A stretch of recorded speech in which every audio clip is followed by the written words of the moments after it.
हम यूजी की पी के ऊपर पर्टिकुलरली बहुत ज्यादा फोकस करने वाले हैं। And last is complex numbers and geometry. अच्छा, बहुत सारे बच्चे बोलेंगे सर व्हाट इफ माइनस लगा, तो कोई बात नहीं, माइनस ले लो। Now this was very amazing, very interesting problem which came in 2019। इसको कहां से लेके आऊं, यू को कहां से घुसाऊं इसके अंदर? b square is less than equal to 4x पर आ गया। Mod of z1 plus z2 plus z3 तो zn is greater than equal to 1 by k। Hi everyone, good evening, जय Hind. I welcome you all to this session जहां पर हम discuss करने वाले हैं कॉम्प्लेक्स नंबर्स। एक बहुत इंपॉर्टेंट टॉपिक है, पर्टिकुलरली यूजीबी पॉइंट ऑफ व्यू से।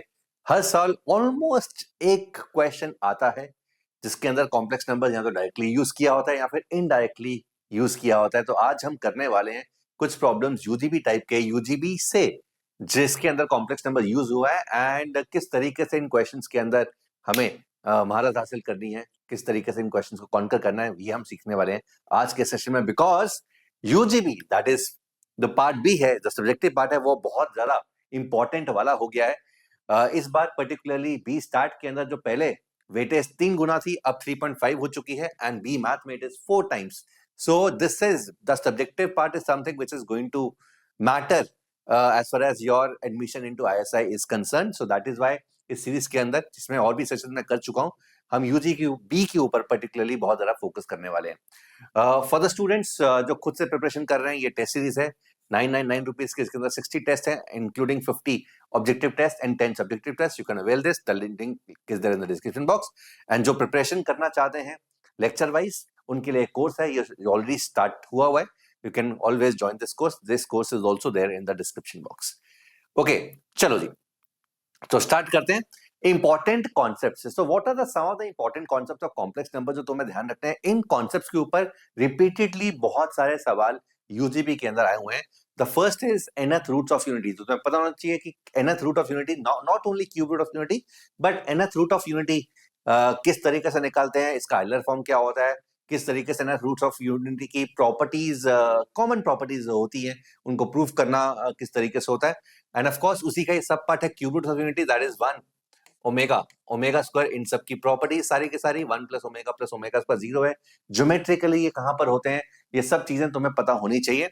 The next is Euler form. Euler form is something जो कॉम्प्लेक्स नंबर्स के मोस्ट ऑफ द क्वेश्चंस के अंदर यूज होता है एंड कॉम्प्लेक्सिटीज को कम कर देता है। हालांकि थोड़ा बहुत ट्रिग्नोमेट्री इसके अंदर यूज होता है। तो again any complex number can be written as z is equal to r e to the power iota theta, right. So बहुत सारी प्रॉपर्टीज कॉम्प्लेक्स नंबर्स की बहुत आसानी से इजीली प्रूव हो जाती हैं यूजिंग आइलर फॉर्म।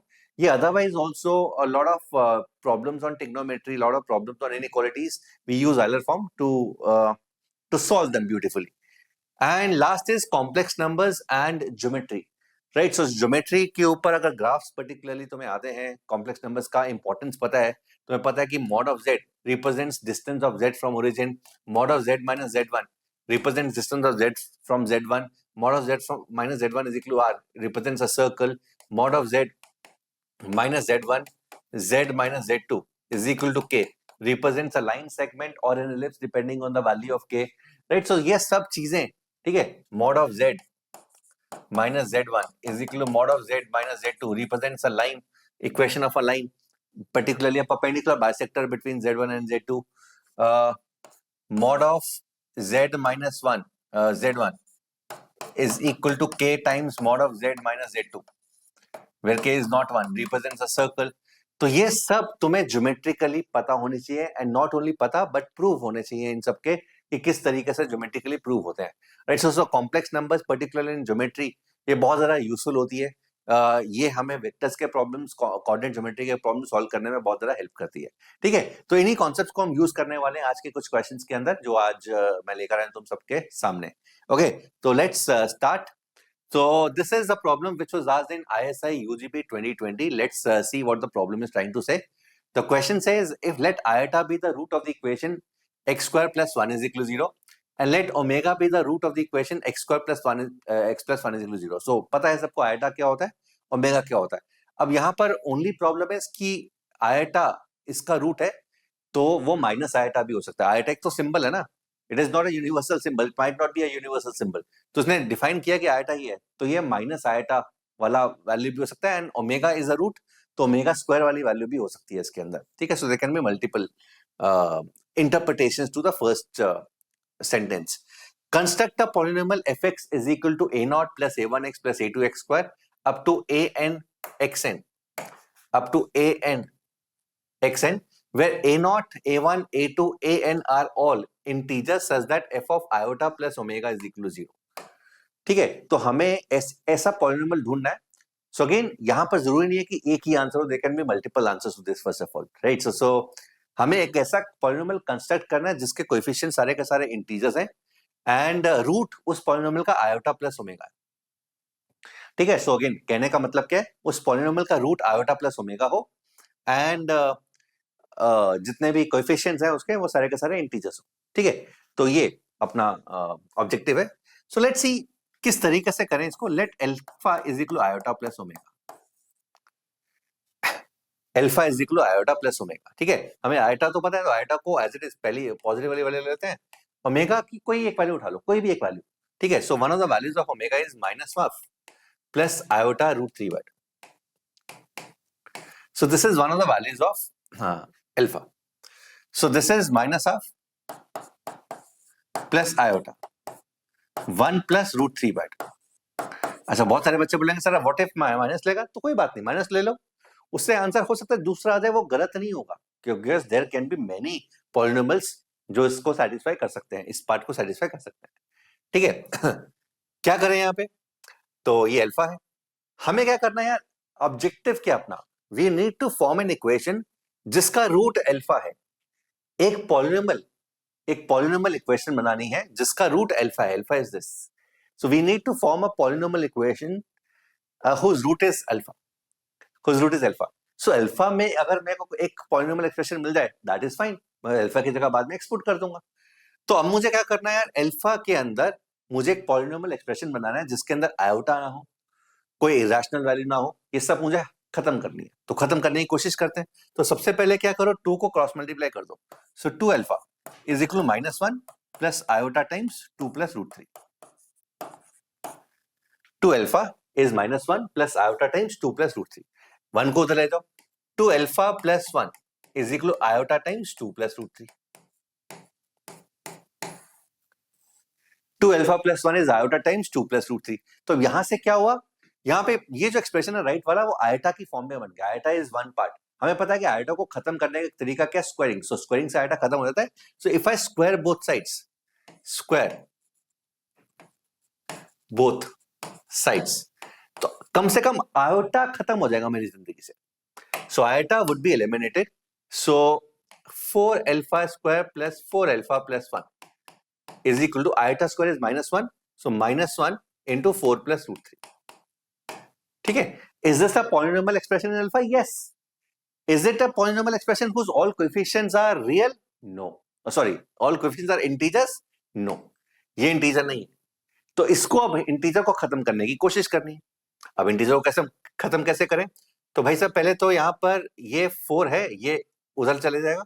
अच्छा सॉरी, एक मिनट, यहां भी गलती हो गई ना. स्क्वायरिंग करेंगे तो इसका भी तो स्क्वायरिंग होगा, इसका भी तो स्क्वायरिंग होगा, वो तो किया नहीं. तो स्क्वायरिंग करेंगे तो 4 प्लस 3 इज 7 प्लस 4 √3. 7 प्लस 4 √3. ठीक है. सो पॉलिनोमियल एक्सप्रेशन अल्फा में बिल्कुल है, बट क्या ऐसा पॉलिनोमियल एक्सप्रेशन है जिसके सारे के सारे कोएफिशिएंट्स इंटीजर्स है? नहीं है, अभी ये √3 है. इसको खत्म करने की कोशिश करेंगे. तो उसको खत्म कैसे करते हैं, इसको भी वैसे ही सेम तरीका, √3 वाला पार्ट एक तरफ लेना, तो स्क्वायरिंग कर दो, अपने आप खत्म हो जाएगा.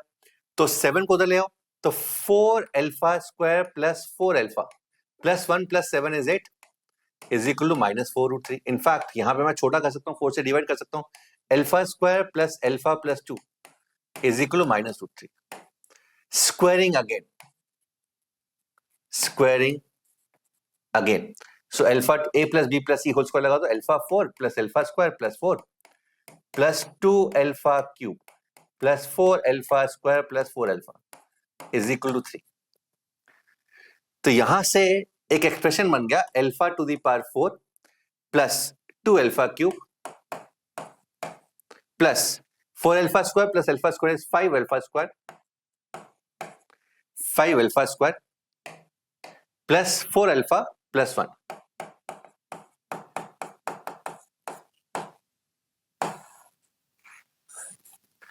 Plus 4 alpha plus 1 is equal to 0.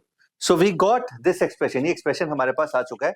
अब ये एक्सप्रेशन को ध्यान से देखो, ये एक्सप्रेशन ऐसा एक्सप्रेशन है जहां पर अल्फा है and all the coefficients are integers. तो बोल सकता हूं कि अगर मैं अपने पॉलिनोमियल का ऐसा बोलूं कि polynomial x to the power 4 plus 2x cube plus 5x square plus 4x plus 1 is 0। So if I consider this polynomial, तो क्या हम बोल सकते हैं कि fx अगर मैं इसको मानता हूं तो अल्फा इसका रूट है। अल्फा इसका रूट क्यों? बिकॉज अल्फा इसको सेटिस्फाई करता है already. So alpha is a root, alpha is a root and alpha क्या था? अल्फा एटा प्लस ओमेगा ही था। So clearly f of alpha is 0 and this is one of the polynomials. क्या ऐसे और पॉलिनोमियल्स पॉसिबल है? बिल्कुल possible है। सो एज आई मेंशन, तुम यहां पर आयटा रूट है ना इसका, तो आयटा की वैल्यू तो माइनस आयटा भी डाल सकते हो। माइनस आयटा भी तो रूट है, आयटा तो एक सिंबल है। यहाँ पे ओमेगा की value minus half minus 1/2 minus root 3/2 भी पुट कर सकते हो। सो डिपेंडिंग ऑन तुम क्या चूज करते हो, यहाँ पे डिफरेंट डिफरेंट पॉलिनोमियल्स बनने की संभावना है, right? So all are going to be correct. क्या और बन सकता है? भाई इसको स्क्वायर कर दो, ये बन गया, इसका स्क्वायर कर दो। इसका स्क्वायर करके जो भी पॉलिनोमियल आएगा वो भी पॉलिनोमियल ही होगा। So there can be multiple answers to this. I hope this is clear. This is one of the answers. हमें कंसेप्ट करना था, हमें एक भी पॉलिनोमियल अगर बता देते हैं तो आंसर हमारा करेक्ट है, तो this would be the correct answer. ठीक है, so this was UGB 2020 problem. I hope this is clear to everyone. Now this was a very amazing, very interesting problem which came in 2019. Let omega is a set of all complex numbers such that the imaginary part of that complex number, उसका mod is less than equal to 1. ठीक है, z क्या है? Omega is a set of all complex number. Omega क्या है? सभी complex number का set है such that imaginary part of that complex number lie between -1 to 1. ठीक है, उसने fz डिफाइन किया, fz is z square plus 2, fz define किया z square plus 2. Then draw a sketch of f of omega. f of omega का हमें sketch बनाना है, f of omega का sketch बनाना है। f of omega कैसे define करा है? f of omega set of all fz such that z belongs to the complex number. f of omega का graph बनाना है हमें, f of omega का ग्राफ बनाना है। और f of omega क्या है? f of omega is f set of all complex numbers such that f of z where z belongs to omega. omega में खास बात क्या है? omega में खास बात है कि उसका जो कॉम्प्लेक्स नंबर का जो इमेजिनरी पार्ट है ना, वो -1 से 1 के बीच में। ठीक है, सो देखते हैं क्या किस तरीके से बनेगा, थोड़ा सा ट्राई करते हैं। सो फर्स्ट थिंग जो हमारे दिमाग में आ रही है इज z को x प्लस आइटा y ले लेते हैं। z is x plus iota y and condition क्या है? -1 less than equal to y less than equal to 1। y का वैल्यू -1 से 1 के बीच में होगा। ठीक है, सो दिस इज z। हमें किसका ग्राफ बनाना है? हमें f ऑफ z का ग्राफ बनाना है। हमें f ऑफ z का ग्राफ बनाना है, sketch of f of z। f of z अगर लेट से u प्लस आयोटा v है, या capital X plus iota capital Y, वो कैपिटल X और Y ये स्मॉल x और स्मॉल y के बराबर नहीं है, वो अलग अलग चीजें हैं। तो दैट इज वाई उसको अवॉइड करने के लिए मैं u प्लस आयोटा भी ले रहा हूं। f ऑफ z क्या होगा? z square plus 1। ठीक है, so x plus i y whole square plus 1। So this is x square minus y square plus i 2xy plus 1। So x square minus y square plus 1 plus i 2xy। ठीक है, this is u plus iota v। मैं दोबारा से बता दूं, graph x Y में नहीं होगा, ग्राफ किस में होगा? u और v में होगा। ग्राफ किस में होगा? u और v में। ठीक है, इसमें x एक्सिस को u मान लेते हैं, y एक्सिस को v मान लेते हैं। ये ग्राफ होगा fz का ग्राफ। समझ में आई बात? क्योंकि ये x अगर तो x और y भी मान सकते थे, बट ये जो x और y होगा इसको तुम्हें कैपिटल X और कैपिटल Y मानना पड़ेगा। ये स्मॉल x और स्मॉल y से अलग है। स्मॉल x स्मॉल y क्या है? z के रियल और इमेजिनरी पार्ट्स है। और ये ग्राफ जो हमने ग्राफ बनाना है fz का, उस वो है। तो स्केच ऑफ fz मतलब f अगर x plus iota y u plus iota v है, तो u और v या x और y के अंदर ग्राफ। तो टू अवॉइड द कंफ्यूजन मैं x और y यूज नहीं कर रहा हूं, मैं u और v यूज कर रहा हूं। ठीक है, सो दैट हम ये वाला चीज यूज कर पाए। I hope this is clear everyone. तो अच्छा, u क्या होगा guys? What is going to be u? So u is going to be x square minus y square plus 1 and v is going to be 2xy. v का value कितना होगा? 2xy. The only condition is mod y is less than equal to 1। This is the condition. हमें u और v का graph draw करना है with the condition y का value जो है वो -1 से 1 के बीच में, u ये है, v ये है। ठीक है, पैरामीट्रिक फॉर्म है एक तरह से u और v, पैरामीट्रिक x और y की फॉर्म में। इसको खत्म करने की कोशिश करते हैं। ठीक है, कोशिश करते हैं। कैसे कोशिश करें? ये हमारे पास कंडीशन है mod of y less than equal to 1। अब यार यहाँ पे दिखाई दे रहा है x और y को अगर मुझे कंप्लीटली खत्म करना था तो मुझे 3 इक्वेशन चाहिए, 3 इक्वेशंस। ठीक है, I would need 3 equations in u v and x and y so that 2 equation से x और y खत्म हो और तीसरे में पुट करें u और v में रिलेशन आ जाए। बट रिलेशन तो 2 ही है, इक्वालिटी रिलेशन। जो तीसरा रिलेशन है वो इनइक्वालिटी वाला रिलेशन है। इसका मतलब जो फाइनल इनइक्वालिटी बनेगी u और v में अगर u बनती है तो वो एक इनइक्वालिटी बनेगी, वो इक्वालिटी नहीं बनेगी, बिकॉज तीसरा जो रिलेशन है वो इक्वालिटी वाला नहीं है, इनइक्वालिटी वाला है। तो मैं इन 3 इक्वेशन से x और y को खत्म करने की कोशिश करूंगा और u और v में रिलेशन निकालूंगा, और जो भी u और v में रिलेशन आएगा उसको मैं ड्रॉ कर लूंगा, u और v, वो ग्राफ होगा हमारा। ओके, अब मैं किस तरीके से इसको एलिमिनेट करूं? Mod of y less than equal to 1। So mod of y less than equal to 1, इसको मैं ऐसे भी लिखता हूं, y square is less than equal to 1, y square is less than equal to 1, y square less than equal to 1। तो v square is equal to 4x square y square, 4x square y square. y square है v square by 4x square, so v square by 4x square is less than equal to 1। यहां से क्या आ गया? v square is less than equal to 4x square, v square is less than equal to 4x square. बहुत बढ़िया। ठीक है, इसको कहां से लेके आऊं, u को कहां से घुसाऊं इसके अंदर? v square is less than equal to 4x square आ गया। How do I put v? तो x स्क्वायर का वैल्यू, x स्क्वायर का वैल्यू क्या है? अच्छा, यहां से भी y square less than equal to 1 हो सकता है।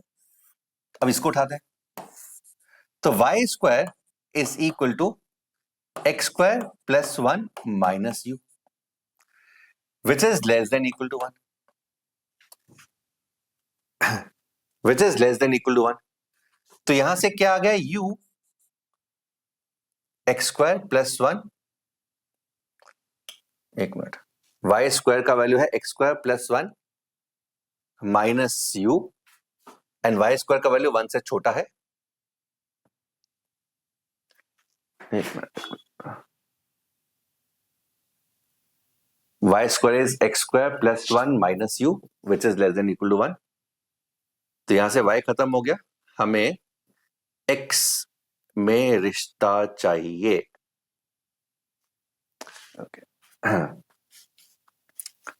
यहां से y square less than equal to 1 आ गया, y square is less than equal to 1, y square अगर 1 से छोटा है, v square by 4x square less than equal to 1, v square is less than equal to 4x square, v square का value 4x square से छोटा है, ये establish हो चुका है। y square is x square,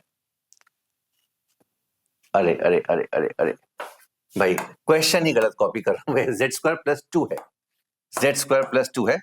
तो जो बच्चे इसको देख रहे थे वो समझ गए होंगे कि सर कभी ना कभी तो फंसेंगे। ठीक है, मैं भी कहूँ, मैंने पहले सॉल्व किया था, इस तरह का एक्सप्रेशन तो नहीं आ रहा था। तो z square plus 2 plus 2 plus 2 plus 2 plus 2 plus 2 plus 2, so y square is x square plus 2 minus u, which is less than equal to 1। ठीक है, which is less than equal to 1। अब आ जाना चाहिए, अब आ जाना चाहिए। तो यहां पे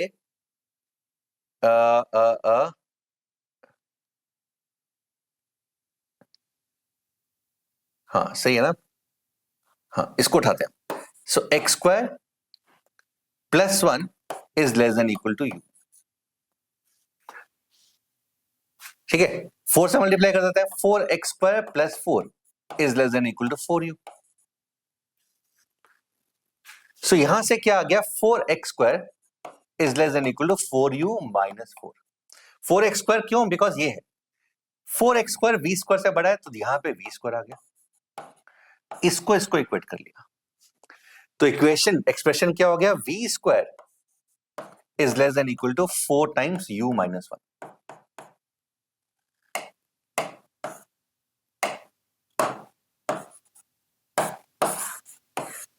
v square is less than equal to 4 times u minus 1। ये ग्राफ मुझे प्लॉट करना है, ये ग्राफ मुझे प्लॉट करना है।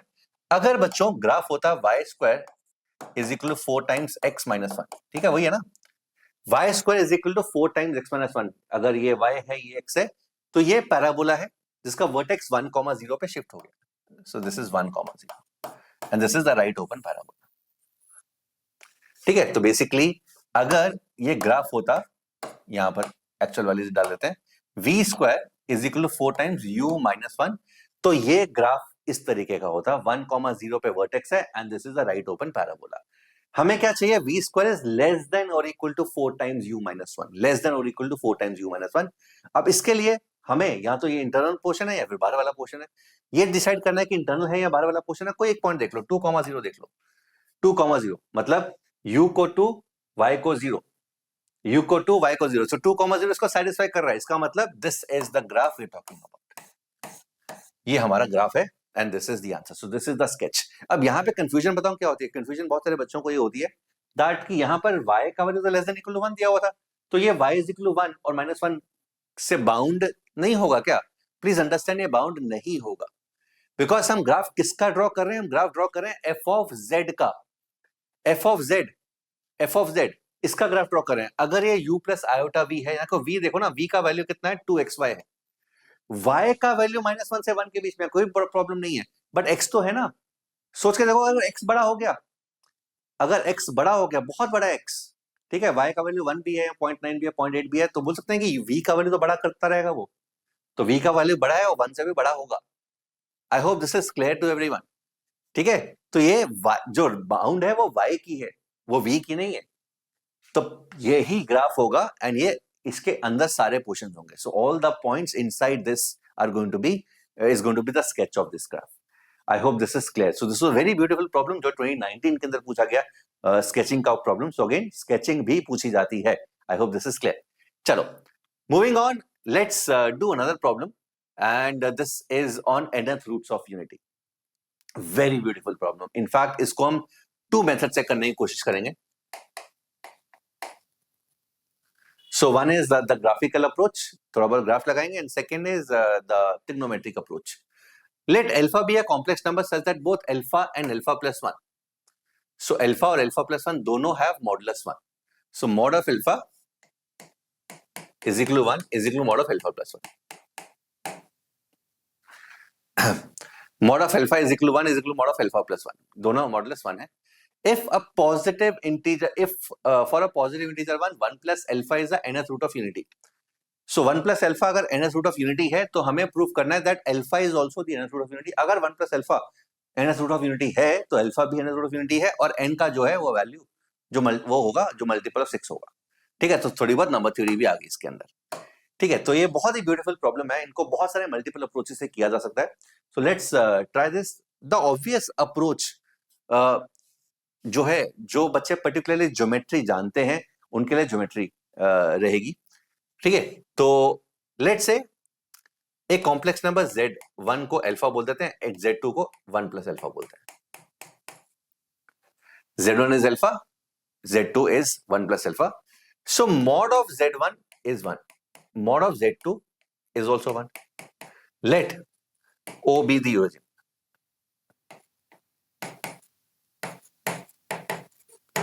ठीक है, इस पॉइंट को मैं A बोल देता हूं, इस पॉइंट को मैं B बोल देता हूं।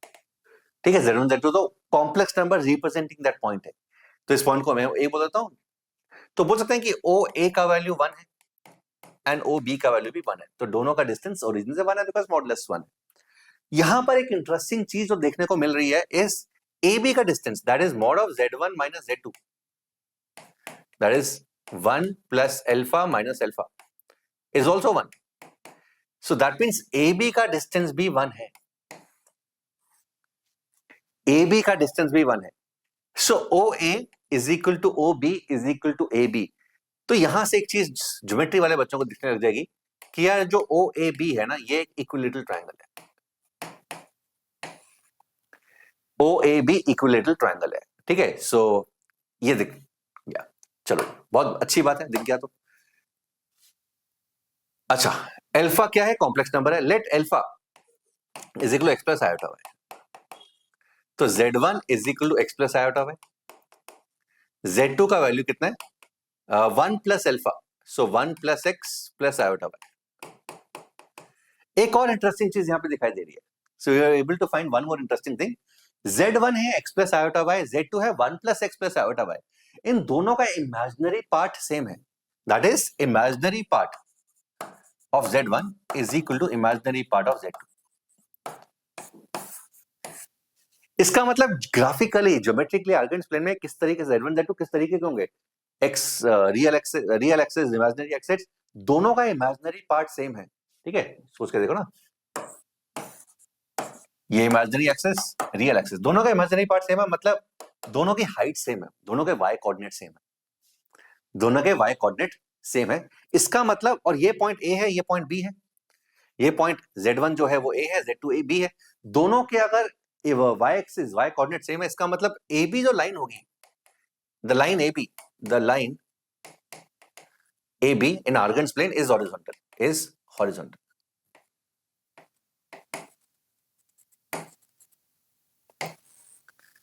The line A B is horizontal. In short, जो वाई एक्सिस है, वाई एक्सिस और imaginary axis,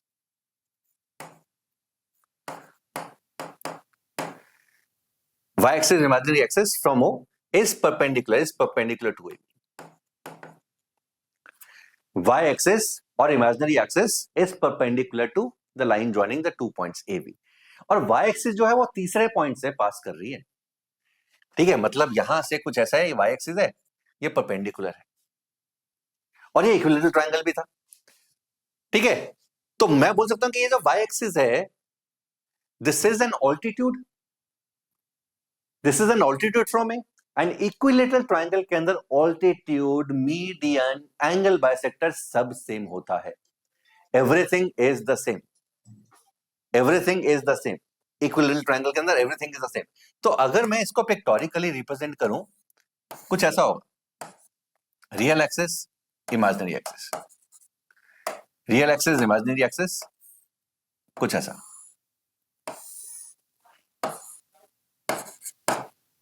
O A B, कुछ ऐसा हो। ठीक है, O A B, O A B, so A B line horizontal है, ए बी लाइन हॉरिजॉन्टल है, हमने ऑलरेडी एस्टैब्लिश कर लिया था।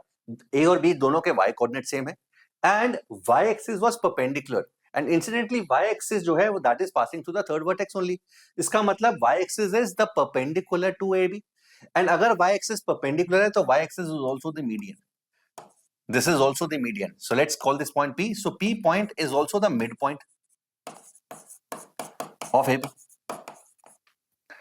P point is the midpoint of AB. P point, midpoint of AB, P point क्या होगा?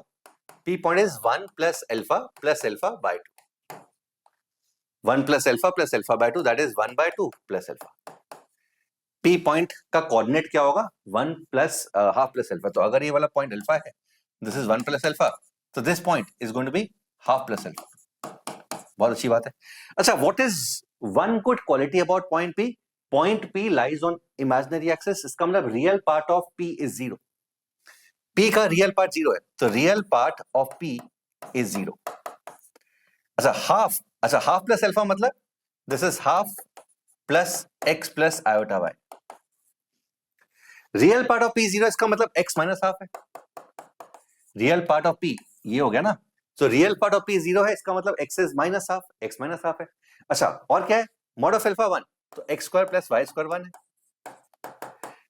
x अगर minus half है तो y स्क्वायर का वैल्यू 1 माइनस 1/4, दैट इज 3/4 है, तो y का वैल्यू कितना हो गया? Plus minus √3/2।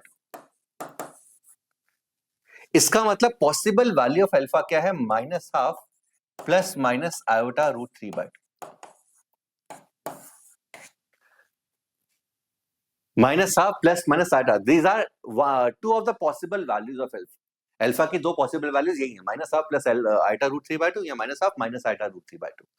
एंड दोनों हमें पता है कि क्या है, ये दोनों वैल्यूज प्लस से माइनस है, this are nothing but cube roots of unity. So can I say alpha is one of the non real cube root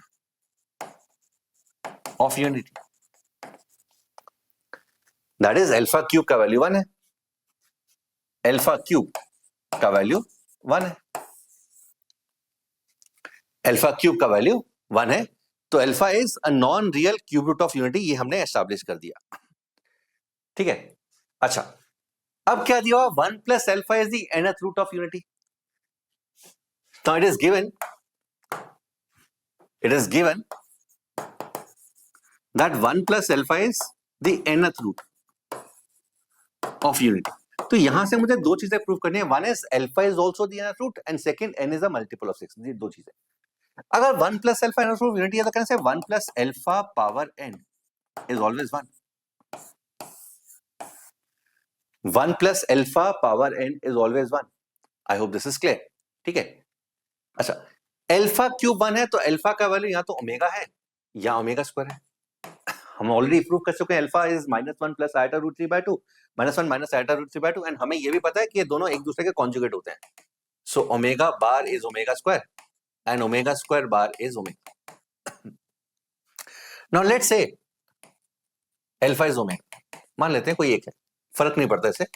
तो 1 plus omega power n is 1, so minus omega square power n is 1, so -1 power n into omega power 2n is 1, -1 power n omega power 2n is 1, ठीक है। Right hand side 1 है, omega power 2n, omega power 2n जो है यहाँ omega की कोई भी powers as such, omega power k हमें पता है, ये तीन ही वैल्यूज ले सकता है, 1 omega and omega square. Omega power k can only take only three values, that is 1 omega omega square. हमें राइट साइड रियल नंबर चाहिए, तो बोल सकते हैं कि if right hand side is real, इसका मतलब 2n इज a multiple of 6, 2n is a multiple of 6, that is n is a multiple of 3।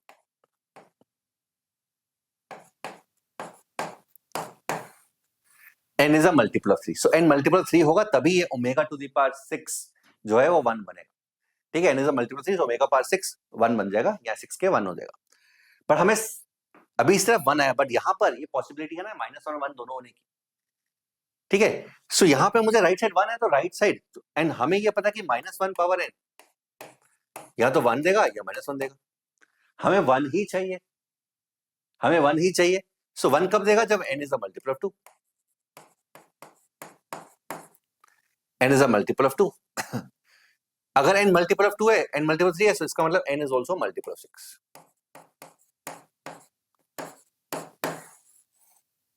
n is a multiple of 6। अच्छा, दूसरी चीज क्या थी, हमें प्रूफ करना था कि alpha is also the nth root of unity, वो हमें ऑलरेडी प्रूफ कर दिया, because alpha is -1 plus minus iota root 3, so alpha is already a cube root of unity, so alpha is already a cube root of unity, so since n is a multiple of 6, तो उसका nth n, since n is a multiple of 6, तो उसका one of the, since alpha cube is 1, so alpha to the power 6 is also 1, alpha to the power 6n will also be 1। आ रही बात समझ में? I hope this is clear, I hope this is clear, ठीक है। So alpha will also be the nth root of unity, so I have proven this, इसको हमने prove कर दिया, ठीक है। दूसरे आइडियाज क्या क्या हो सकते हैं और क्या क्या आइडियाज होते हैं, तो अगेन दूसरा आइडिया मैं यहां पे लिख देता हूं, तुम खुद से एक्सप्लोर कर सकते हो। आइडिया 2 जो तुम एक्सप्लोर कर सकते हो is 1 plus alpha is the cube root of, sorry nth root of unity, हमें प्रूव करना है alpha is also the nth root of unity. So let 1 plus alpha is equal to e to the power iota theta, where theta is 2k pi by 2k pi by, ठीक है। Alpha is 2k pi by, तो यहां से alpha का value कितना आएगा, यहां से अल्फा का वैल्यू कितना आएगा, so alpha is going to be e to the power iota theta -1, and since mod of alpha 1 है, तो यहां से मतलब cos theta -1, so mod of cos theta -1 plus iota sin theta इज 1, इसका मॉड 1। इसको स्क्वायरिंग कर दो, अपने थीटा का वैल्यू आ जाएगा, उससे डेफिनेटली डायरेक्टली अल्फा की वैल्यू आ जाएगी, you will be able to find the value of alpha which is π/3 और 2π माइनस π/3, सो उससे डायरेक्टली आंसर आ जाएगा, सीधा अल्फा की वैल्यू आ जाएगी, alpha is the cube root of unity, ठीक है। तो ये थोड़ा सा और आसान तरीका बन जाता है करने का। Hope this is clear. So this was UGB 2011 problem and this was again a beautiful problem. चलो Next is this: let x, y, z be non-zero real numbers. Suppose alpha, beta, gamma are the complex numbers such that mod of alpha is mod of beta is mod of gamma is 1. If x plus y plus z is 0 is equal to alpha x plus beta y plus gamma z, then prove that alpha is equal to beta is equal to gamma. So सबसे पहले alpha का mod is beta का mod is gamma का mod 1 है. इसका मतलब क्या है? That alpha beta gamma lie on a circle mod z is equal to 1.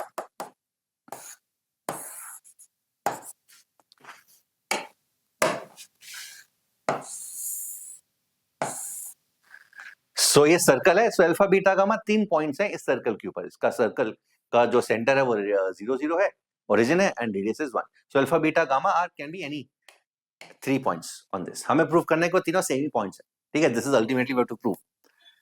ठीक है, X Y Z non real numbers हैं.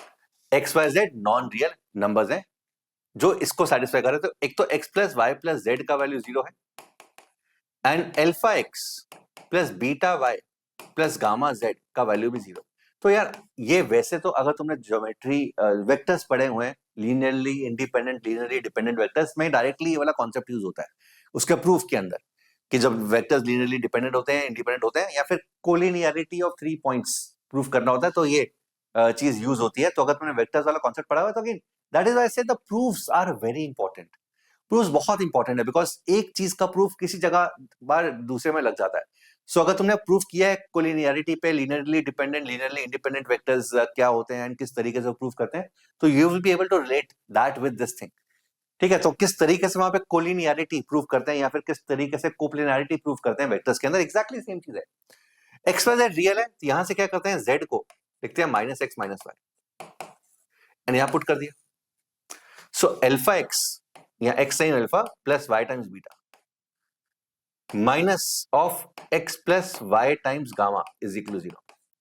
तो यहां से गामा का वैल्यू कितना है, x alpha plus y beta upon x plus y. So this is the value of gamma, x times alpha plus y times beta upon x plus y. x और y, by the way, real numbers हैं. x और y real numbers है, alpha और beta are imaginary numbers. तो यार ये चीज देखी हुई है कहीं? ये चीज तो देखी है ना, अल्फा बीटा यहाँ पे गामा है.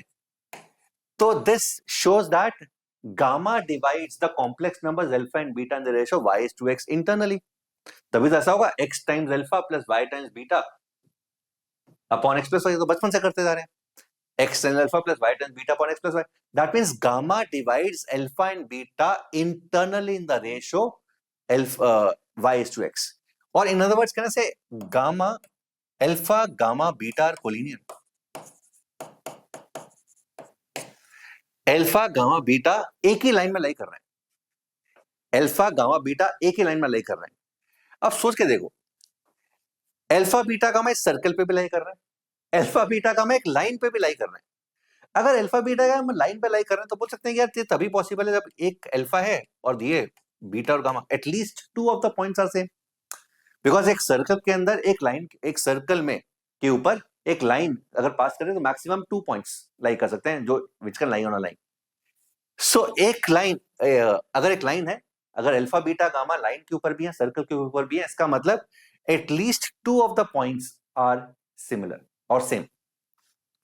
So if alpha beta gamma lie on a circle as well as line, that means at least 2 of the points are same, because 3 अलग अलग पॉइंट्स मिल ही नहीं सकते. ठीक है, 3 अलग अलग पॉइंट्स मिल ही नहीं सकते बिकॉज एक लाइन मैक्सिमम 2 पॉइंट्स पे इंटरसेक्ट करती है सर्कल के ऊपर. A line can maximum intersect at 2 points. So at least 2 of the points are same, at least 2 same, alpha and beta are same. कम से कम 2 पॉइंट्स सेम है. I hope this is clear. अच्छा, late से x और y same है, सो 2x plus z का value 0 होगा. Sorry एक minute, हाँ सॉरी, अल्फा और बीटा सेम है ना, 2 ऑफ द पॉइंट सेम है. हमने क्या मान लिया, let say alpha and beta, sorry beta and gamma same, मान लिया बीटा और गामा सेम है. सो बीटा और गामा अगर सेम है, सॉरी यहाँ बीटा और अल्फा, अल्फा और बीटा सेम है, अल्फा बीटा सेम है, तो alpha times x plus y alpha x plus alpha y is equal to minus gamma z. Z का वैल्यू है माइनस एक्स माइनस एक्स, तो minus z का value ये है, तो इसका मतलब अल्फा और गामा भी बराबर हो गया। सो अगर कोई भी दो सेम है, इसका मतलब वो तीसरे भी बराबर ही है। If any two of them are same, the third is also equal.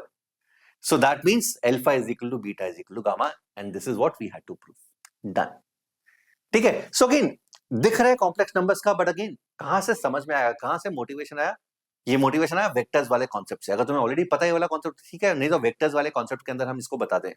अब देखो, हम ये भी बोलते हैं कि वेक्टर्स इंपॉर्टेंट नहीं है ठीक है, वेक्टर्स का डायरेक्टली क्वेश्चन तो नहीं आए, पर वो सोच रहे हो, देखो वो concept linearly independent linearly dependent वाला कॉन्सेप्ट था, उसके प्रूफ को यूज किया गया इस क्वेश्चन को बनाने के अंदर। ठीक है। So this is the beauty of mathematics, everything is linked, सब कुछ लिंक्ड है। तो अगर एक भी टॉपिक तुमने छोड़ा तो अगेन चांसेस है कि यार उसके अंदर चीजें खत्म हो जाएंगी। चलो जी, let's do this problem. This was 2022 problem, ये काफी अच्छा प्रॉब्लम है। क्वेश्चन क्या है? Find the smallest positive real number K, सबसे छोटा के बताना है positive, such that the following inequality holds. mod of z1 plus z2 plus z3 up to zn is greater than or equal to 1 by k times mod of z1 plus mod of z2 plus mod of z3 up to mod of zn for every positive integer n greater than or equal to 2 and every choice, मतलब ये comma है यहाँ, ये हमेशा hold करती है for every positive integer n greater than equal to 2 से बड़े, 2 या 2 से बड़े जितने भी n है उसके लिए, एंड कोई भी z1 z2 z3 हो, such that they have non negative real and imaginary parts. ठीक है। तो यहां पे कंडीशन क्या लगी हो कि z1 z2 z3 zn के जो रियल पार्ट है और इमेजिनरी पार्ट्स हैं वो सारे के सारे नॉन नेगेटिव है, जीरो या फिर पॉजिटिव। तो यार यहां पे व्हेन आई से let's say z1 is equal to x1 plus iota y1, इसका रियल पार्ट x1 भी नॉन नेगेटिव है, इमेजिनरी पार्ट y1 भी नॉन नेगेटिव है। तो यहाँ पे कहीं ना कहीं दिखा, और इनइक्वालिटी इन्वॉल्व है, तो कहीं ना कहीं दिखाई दे रहा है कि एम जीएम टाइप की इनइक्वालिटी लग सकती है, जहां पर भी पॉजिटिव नंबर्स रिक्वायर्ड होते हैं वो इक्वालिटी लिख सकती है।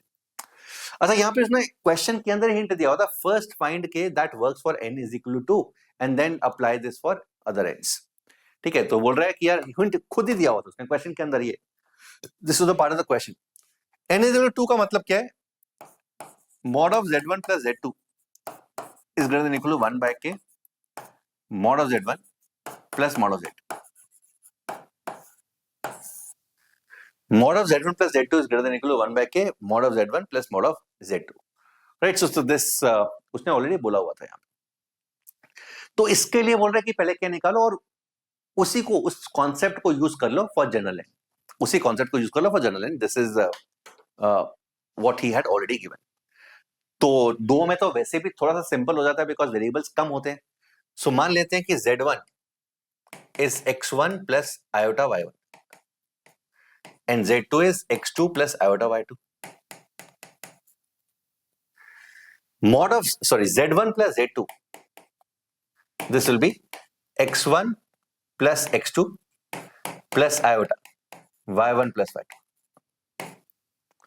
x1 plus x2 plus iota y1 plus y2. So mod of z1 plus z2 कितना हो जाएगा? mod of z1 plus z2 root of x1 plus x2 whole square plus y1 plus y2 whole square is greater than equal to 1 by k। हमेशा इससे बड़ा होगा, किससे? Root of x1 square plus y1 square plus root of x2 square plus y2 square. हमें k निकालना है, तो अगर हमें ये वाला k निकाल लूं, मोस्ट लाइकली वो वाला k हमें शो करना है कि this is going to work for other things also. ये जो दिखाई दे रहा है मुझे, ठीक है, इनइक्वालिटी है, रूट है एंड सो ऑन। तो यार एक चीज हम पढ़ते हैं, and x1 x2 y1 y2 non negative है। तो जब नॉन नेगेटिव नंबर्स होते हैं तो एक चीज जो इनइक्वालिटी जहन में आती है is root mean square is always greater than equal to arithmetic, is always greater than equal to geometric, is greater than equal to harmonic. So for positive numbers RMS is always greater than equal to AM, is greater than equal to GM, is greater than equal to HM, root mean square. ठीक है। तो यहां पे लगाकर देखते हैं root mean. तो यहाँ पे एक GM तो यूज हो नहीं रहा। GM का मतलब क्या है कि प्रोडक्ट, प्रोडक्ट तो कहीं पे भी नहीं है, रेसिप्रोकल कहीं पे भी नहीं है, तो यही लगा कर देते हैं। और दिख भी रहा है रूट है मीन है, ठीक है, रूट है मीन है, root of mean of squares. तो नंबर्स को मैं क्या ले लेता हूं, एक नंबर को x1 प्लस x2 ले लेता हूं, सॉरी x1 प्लस x2 ले लेता हूं, एक y1 प्लस y2 ले लेता हूं। सो इनका आरएमएस क्या हुआ, root of mean of squares. So x1 plus x2 whole square plus y1 plus y2 whole square upon 2 RMS is greater than or equal to arithmetic mean. Arithmetic mean क्या हुआ, arithmetic mean is this plus this upon 2. So x1 plus y1 plus x2 plus y2 upon 2. अच्छा मुझे यहां पे सिर्फ ये चाहिए तो रूट हटा दो। So root of x1 plus x2 whole square plus y1 plus y2 whole square is greater than equal to, उधर चला गया root 2 by 2 1 by root 2 x1 plus y1 plus x2 plus y2। अब ये देख के समझ में आ रहा था यार शायद हो गया, बट यहां पर हमें x1 प्लस y1 नहीं चाहिए, यहां पे root of x1 square plus y1 square चाहिए।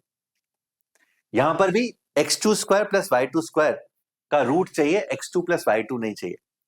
तो मैं इसको यहां पर कैसे कन्वर्ट कर सकता हूं, देखो x1 y1 है, यहां पे root of x1 square plus y1 square है, तो बोल सकते हैं कि यार ये तो होता ही है ना, x1 plus y1 is always greater than equal to root of x1 square plus y1 square. कैसे,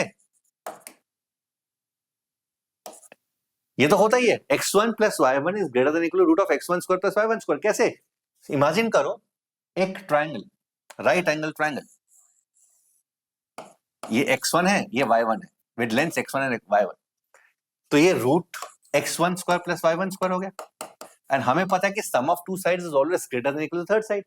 तो x1 प्लस y1 हमें पता है that x1 plus y1 is greater than equal to root of x1 plus this is greater than equal to this and x2 plus y2 is greater than equal to root of x2 square plus y2 square। तो ये यहां से क्या हो जाएगा, this is 1 by root 2 times root of x1 square plus y1 square plus root of x2 square plus y2 square। Exactly ये चीज बन गई। तो इसके हिसाब से k कितना रहा है, रूट 2। क्या k स्मॉलेस्ट होगा, तो हमें पता है कि यार ये इससे बड़ा है, ये इससे हमेशा बड़ा है, ठीक है, ये इससे हमेशा बड़ा है। तो मैं ये देखना चाहूंगा क्या से स्मॉलेस्ट है या लार्जेस्ट है, बिकॉज इस तरह की इनक्वालिटीज में के या तो एक्सट्रीम्स में आएगा, क्या स्मॉलेस्ट है या लार्जेस्ट है, ये इससे हमेशा बड़ा है। अच्छा के को बढ़ाते हैं, रूट 2 की जगह लेट से मैं 2 कर देता हूं, 3 कर देता हूं, 4 कर देता हूं। जैसे ही मैंने के को बढ़ाया तो ये नंबर और छोटा हो गया ओवरऑल। तो अगर ये 100 से बड़ा है तो बोल सकते हैं ये 99 से भी बड़ा होगा, ये 98 से भी बड़ा होगा, 97 से भी बड़ा होगा, तो डेफिनेटली के स्मॉलेस्ट है, डेफिनेटली के स्मॉलेस्ट है। तो for two, for n is equal to 2, for n is equal to 2, for n is equal to 2, के मिनिमम इज रूट 2। ये हमने ऑलरेडी एस्टैब्लिश कर लिया। कैसे किया, रूट मीन स्क्वायर से किया, root mean square greater than equal to. कैसे मैं सेम चीज लगा सकता हूं n के लिए, कुछ फर्क नहीं पड़ेगा यहाँ पे, it is not going to you know matter, because ये देखो RMS greater than equal to a, यहां पे 2 की जगह n वैल्यूज हो जाएंगी, 2 की जगह n पेयर्स हो जाएंगे। द ओनली थिंग जो लास्ट में मुझे प्रूव करनी है इज x1 प्लस अच्छा x1 plus y1 is root of x1 square plus y1 square, x2 plus y2, वहां पे xn plus y1 root of xn square plus yn square हो जाएगा। तो यहां पे एग्जैक्टली सब कुछ सेम रहेगा for n, it is not going to change anything, is not going to change anything, ठीक है। तो n इज इक्वल टू 2 का ज्यादा फायदा हो, इस वाले मेथड से ज्यादा फायदा तो नहीं हुआ। देयर आर अदर मेथड्स, इस प्रॉब्लम को करने के और भी तरीके हैं, this is one of the methods. इस वाले तरीके से in general n is equal to 2 से कुछ ज्यादा एडवांटेज नहीं मिला, बिकॉज जो मैं 2 के लिए कर रहा हूं वही मैं n के लिए भी कर रहा हूं। And this is again a very beautiful solution on the basis of RMS greater than or equal to arithmetic mean. I hope this is clear to everyone. Chalo, next problem is a 2008 problem which says let z be a complex number such that z square and z cube are all collinear in the complex plane, show that z is a real number. तो again यहां पर कुछ properties हैं argument की, कुछ properties हैं modulus की, जो तुम्हें पता होनी चाहिए। तीन कॉम्प्लेक्स नंबर जब कोलिनियर होते हैं, let's say A B C, इसको z बोल देते हैं, इसको z स्क्वायर, इसको z क्यूब, तीन कॉम्प्लेक्स नंबर्स कोलिनियर है, तो one of the ways to write this is, ठीक है, मैं डायरेक्टली रिजल्ट भी बता सकता हूं, बट रिजल्ट को भी डेराइव करते हैं. सो बोल सकते हैं कि argument of z square minus z is equal to argument of z cube minus z. Argument क्या होता है? वेक्टर की डायरेक्शन होती है. तो z स्क्वायर माइनस z जो वेक्टर होगा, ये बी ए वेक्टर की direction and C A vector की डायरेक्शन एग्जैक्टली सेम होगी. ऑब्वियसली बात है यार. ठीक है, argument of this is equal to argument of this. Argument की प्रॉपर्टी क्या होती है? Argument of z1 minus argument, तो अगर ये इक्वल है तो बोल सकते हैं कि argument of z square minus z minus argument of z cube minus z will be 0. उधर ले आए. अच्छा, argument of z1 minus argument of z2 is argument of z1 by z2. So this is argument of z square minus z upon z cube minus z is 0. अच्छा, ये भी मुझे पता है कि किसी भी कॉम्प्लेक्स नंबर का आर्गुमेंट अगर 0 होता है, आर्गुमेंट ऑफ z अगर 0 है, किस कॉम्प्लेक्स नंबर का आर्गुमेंट 0 होता है? अगर z रियल है and more specifically positive real है. इसका मतलब z square minus 0, sorry, z square minus z upon z cube minus z is real. Let's say k, and more specifically as I mention positive real है, क्योंकि उस तरफ वाले negative real का argument pi हो जाएगा. तो z square minus z upon z cube minus z का जो आर्गुमेंट है 0, वो रियल है. ठीक है, तो ये जो रिजल्ट है ना, ये तीन कॉम्प्लेक्स नंबर्स हैं z1 z2 z3, अगर वो कोलिनियर है तो argument of z3 minus z1 upon z2 minus z1 0 होता है. ये डायरेक्टली भी यूज कर सकते हो, बट यहाँ पे मैंने प्रूव करके दिखा दिया. ठीक है, अगर ये है फिर तो हो गया. z स्क्वायर माइनस z क्या है भाई? z into z minus 1, z common, z square minus 1 z minus 1 z plus 1, ये k है. ये k. अब मान लेते हैं कि भाई z जो है ना, मान लेते हैं कि z is not equal to 0 1. z is not equal to 0 1. क्योंकि z अगर 0 1 होगा तो रियल नंबर हो गया ना. हमें तो प्रूफ करने की रियल नंबर है. ठीक है, z अगर 0 1 हो गया तो ठीक है, z 0 हो गया. सो z अगर 0 1 नहीं है तो मैं कैंसिल कर सकता हूं. इसका मतलब k का वैल्यू कितना है? 1 upon z plus 1. k real है तो z प्लस 1 कितना है? 1 बाय k. k रियल है तो 1 बाय k भी रियल है, तो z का वैल्यू कितना हो गया? 1 by k minus 1. So k अगर रियल है 1 by k minus 1 which is again a real number. k real है तो 1 बाय k माइनस 1 भी एक रियल नंबर होगा, हेंस z इज रियल.